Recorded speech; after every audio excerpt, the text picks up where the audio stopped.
Hello students, bills of exchange में आज हम लोग इस टॉपिक को पढ़ेंगे। नाम है discounting of bill from the bank. इसको हम लोग क्वेश्चन के साथ समझेंगे। देखो, लिखता है Vishal sold goods for ₹70,000 to Manju on 5 January 2019। Vishal Manju को गुड्स बेचा 5 जनवरी 2019 को। हम अभी बिना फॉर्मेट के बना दे रहे हैं, आप एग्जाम में बाकायदा फॉर्मेट के साथ बनाइएगा। देखो, सबसे पहले लिखता है कि 5 जनवरी 2019 को विशाल गुड्स बेचा मंजू को, तो एंट्री करेगा विशाल अपने यहां मंजू अकाउंट डेबिट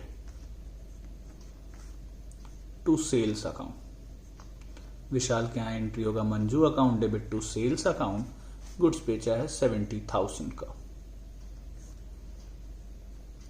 इसके यहां एंट्री होगा purchases account debit to Vishal. Vishal goods बेचा और मंजू गुड्स खरीदी 70,000। अब विशाल बिल लिखा और मंजू एक्सेप्ट की। लिखता है and drew upon her bill of exchange payable after 2 months। Manju accepted Vishal's draft and handed over to Vishal after acceptance. तो ये अब बिल लिखा और वो एक्सेप्ट की, तो इसके एंट्री होगा BR account debit to Manju. ये हम लोग पिछले वीडियो में भी पढ़े थे। बिल लिखने का एंट्री होगा इसके यहां VR टू मंजू और इसके यहां होगा विशाल टू BP।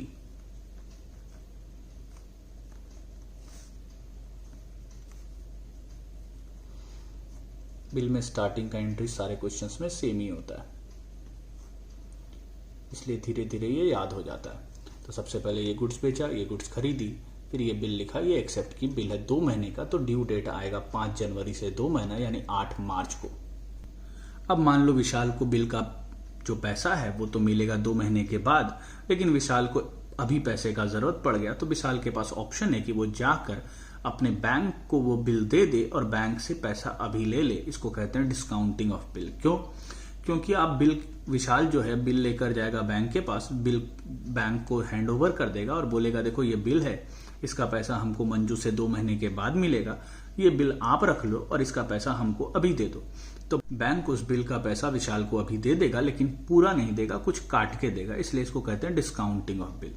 यानी विशाल जो है बिल जो है बैंक से पहले से डिस्काउंट करा लिया, ठीक है, यानी पहले से पैसा ले लिया, तो बैंक कुछ पैसा काट के विशाल को पैसा दे देगा और विशाल के हाथ में नहीं देगा, उसके अकाउंट में जमा करेगा, ठीक है। तो विशाल को तो पैसा मिल जाएगा और बिल चला जाएगा बैंक के पास। फिर bank on the due date Manju के पास जाएगा और बैंक पैसा ले लेगा और मंजू को कोई फर्क नहीं पड़ता पैसा लेने कौन आया। मंजू अपना बिल देखेगी और बैंक को पेमेंट कर देगी। कोई भी जाए मंजू उसको पेमेंट कर देगी, बस अपना बिल होना चाहिए। तो बिल विशाल बैंक को दे दिया, बैंक जाएगा 2 महीने के बाद पैसा लेने और बैंक को पैसा मिल जाएगा।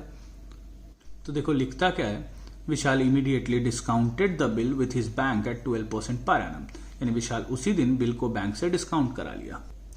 विशाल बैंक से डिस्काउंट कराएगा तो बैंक उसके अकाउंट में पैसा जमा करेगा, तो एंट्री होगा बैंक अकाउंट डेबिट। इसको पैसा मिलेगा लेकिन इसके अकाउंट में मिलेगा, तो बैंक अकाउंट डेबिट। कुछ डिस्काउंट बैंक काटेगा, उसको बोलेगा डिस्काउंट ऑन बिल। तो जगह discount on bill account debit, ये विशाल के लिए नुकसान है, टू BR अकाउंट। बिल था 70,000 का, ये बैंक को दे दिया, बैंक इसको पूरा पैसा नहीं देगा, कुछ काट के देगा, तो बैंक 12% पर एनम के रेट से काटेगा। तो बिल है 70,000 का, 12% के रेट से काटेगा। अब बिल का पेमेंट होने वाला 2 महीने के बाद, तो डिस्काउंट कटेगा 2 महीने का। तो 70,000 का 12% 2 महीने के लिए आएगा 1400। तो बैंक 1400 डिस्काउंट काट लेगा, तो 1400 बैंक डिस्काउंट काटेगा, तो इसको मिलेगा 68,600, ठीक है। तो विशाल को 68,600 मिल गया और बैंक 1400 डिस्काउंट काट लिया, टोटल था 70,000 का बिल। मंजू को इन सब बातों से कोई लेना देना नहीं है, क्योंकि मंजू बिल एक्सेप्ट करके विशाल को दे दी और उसको पता है कि 8 मार्च को कोई हमारे पास आएगा और हमको बिल देगा और हमसे पैसा ले लेगा। फर्क नहीं पड़ता पैसा लेने कौन आ रहा है, उसको अपने बिल को पहचानना है। उसका बिल लेकर कोई भी आएगा, वो बिल अपना ले लेगी और पैसा दे देगी। तो अब ये विशाल जो है इस बिल को बैंक को दे या किसी और को दे, मंजू को लेना देना नहीं है, मंजू के यहाँ कोई एंट्री नहीं होगा। फिर ड्यू डेट आएगा 8 मार्च को। 8 मार्च को बैंक जाएगा मंजू से पैसा लेने, तो देखो लिखता on the due date Manju met her acceptance, यानी ड्यू डेट के दिन मंजू पैसा दे दी। तो बैंक इसके पास गया और ये पैसा दे दी, तो इसके यहाँ एंट्री हो जाएगा BP account debit to cash account. इसको फर्क नहीं पड़ता पैसा लेने कौन आया, विशाल आता तो भी ये पैसा देती, एंट्री करती बीपी टू कैश, बैंक आया तो भी ये पैसा देगी, एंट्री करेगी बीपी टू कैश। तो इसके पास पैसा लेने कोई भी आया, ये पैसा जब देगी तो ये बिल का पैसा दे रही है, ना ये विशाल को पैसा देती है ना ये बैंक को पैसा देती है, अपने बिल का पेमेंट करती है। तो लिखेगी बीपी टू कैश। इसके यहाँ कोई एंट्री नहीं होगा क्योंकि पैसा मिलेगा बैंक को, तो इसके यहाँ नो एंट्री क्योंकि इसको तो पहले ही पैसा मिल चुका है। एक और ऐसा ही समझते हैं, देखो 6 का बी वैसा ही सेम टू सेम है। On 15 January x sold goods for ₹60,000। 15 जनवरी 2019 को एक्स गुड्स बेचा वाई को 60,000 का। तो एक्स गुड्स बेचा तो एंट्री होगा वाई टू सेल्स, इसके यहाँ हो जाएगा परचेजेस टू एक्स। फिर on the same day Y accepted a bill drawn upon him by X for 3 months for ₹60,000। उसी दिन एक्स एक बिल लिखा और वाई उसको एक्सेप्ट किया, 3 महीने का बिल है। तो इसके यहाँ एंट्री होगा बी आर टू वाई, इसके यहाँ होगा एक्स टू बीपी। 3 महीने का बिल है तो ड्यू डेट आएगा 18 अप्रैल को। लिखता है x immediately discounted the bill eight 15% per annum at his bank.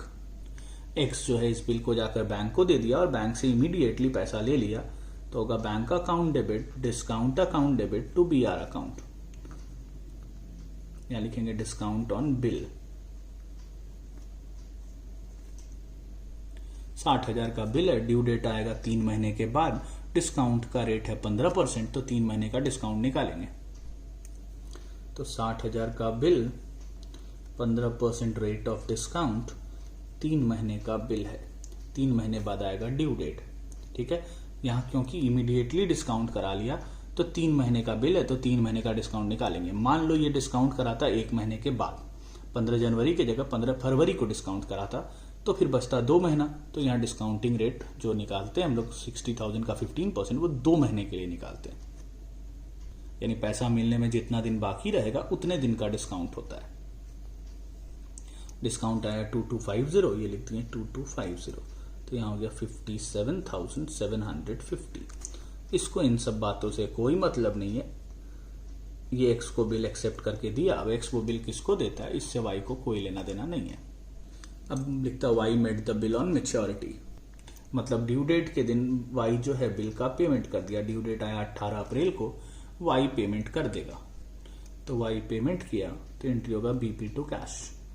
पैसा लेने बैंक आएगा, बैंक इसको इसका बिल देगा और इससे पैसा ले लेगा, तो ये पेमेंट करेगा तो एंट्री होगा बीपी टू कैश। इसके यहाँ कोई एंट्री नहीं होगा क्योंकि पैसा मिलेगा बैंक को। अब एक स्टूडेंट हमसे पूछा कि सर ये नो एंट्री एग्जाम में करेंगे क्या? बिल्कुल नहीं करेंगे, एग्जाम में आपको नो एंट्री नहीं करना, ये तो हम सामने सामने आपको समझाने के लिए बता रहे, इसलिए यहाँ बताएं इसमें कोई एंट्री नहीं होगा, इसका बताएं यहाँ कोई एंट्री नहीं होगा। लेकिन एग्जाम में आपको अलग अलग पेज में बनाना है, एक्स का एक पेज में, वाई का दूसरे पेज में, तो वहां कोई नो एंट्री आपको नहीं करना है। अब देखते हैं 7 नंबर को। लिखता बी ओड ₹20,400 टू ए, यानी ए पैसा पाता है बी से 20,400 रुपया। On 15 January 2019, he accepted a bill for ₹20,000 for 2 months drawn by A in full settlement of his debt। मतलब क्या है, ए पाता है बी से 20,400 रुपया, बी एक बिल एक्सेप्ट किया 20,000 का इन फुल सेटलमेंट, यानी 400 रुपया डिस्काउंट हो गया। ए बिल लिखा और बी एक्सेप्ट किया, तो यहाँ गुड्स बेचने के बारे में कोई इन्फॉर्मेशन नहीं है, तो हम लोग गुड्स बेचने का एंट्री नहीं करेंगे, सीधे बिल लिखने का एंट्री करेंगे। 20,400 पाता था, 20,000 का बिल लिखा, 400 रुपया डिस्काउंट हो गया, तो इसके लिए ये नुकसान है, तो ये लिखेगा डिस्काउंट अलाउड अकाउंट।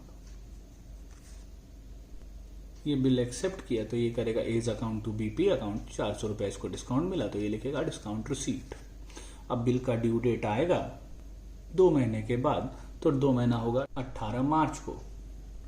लेकिन यहाँ क्या लिखता है, ध्यान दो, on 18 January A endorse the bill to his creditor C. इसका मतलब क्या है, ए बी पे बिल लिखा, बी एक्सेप्ट करके ए को वापस किया, अब ए से पैसा पाता है सी, तो ए क्या किया, वो बिल उठा के सी को दे दिया। ए एंडोज द बिल टू सी, ए ये वाला बिल सी को दे दिया, तो ए के यहाँ एंट्री होगा C's account debit to B R account. 20,000 रुपया का बिल ये अपने क्रेडिटर को एंडोर्स कर दिया, लेकिन बी को इन सब बातों से कोई लेना देना नहीं है। ए बिल किसको देता है उससे बी को कोई लेना देना नहीं है। हाँ, सी के अगर एंट्री करें तो सी को बिल मिल रहा है 18 जनवरी को, तो इसके यहाँ होगा 18 जनवरी को बी आर अकाउंट डेबिट, इसको बिल मिला तो इसके लिए बी आर है, तो बी आर अकाउंट डेबिट, और इसको दिया कौन ए, तो ये लिखेगा बी आर टू ए। तो सी को बिल मिला ए से, तो एंट्री करेगा बी आर टू ए, यहां भी डेट 18 जनवरी कर देना। अब बिल ड्यू डेट आएगा 18 मार्च को, लिखता the bill was duly met on maturity. Bill है सी के पास, सी जाएगा बी से पैसा लेने, बी पैसा दे देगा, तो 18 मार्च को ड्यू डेट आएगा, 18 मार्च को सी गया बी के पास पैसा लेने और ये पैसा दे दिया, तो ये करेगा BP account debit to cash. तो इसके यहाँ देखो कोई फर्क नहीं पड़ता है, ए पैसा लेने आएगा तो भी बीपी टू कैश, बैंक आया तो भी बीपी टू कैश, और इंडोर्सी गया तो भी बीपी टू कैश। इसके यहाँ कोई एंट्री नहीं होगा क्योंकि इसको पैसा नहीं मिलेगा, बिल इसके पास है ही नहीं, बिल है सी के पास, तो पैसा सी को मिलेगा। सी के यहाँ एंट्री होगा 18 मार्च को cash account debit to B R account 20,000 रुपया। आज इतना रहने देते हैं, बाकी हम लोग नेक्स्ट वीडियो में पढ़ेंगे।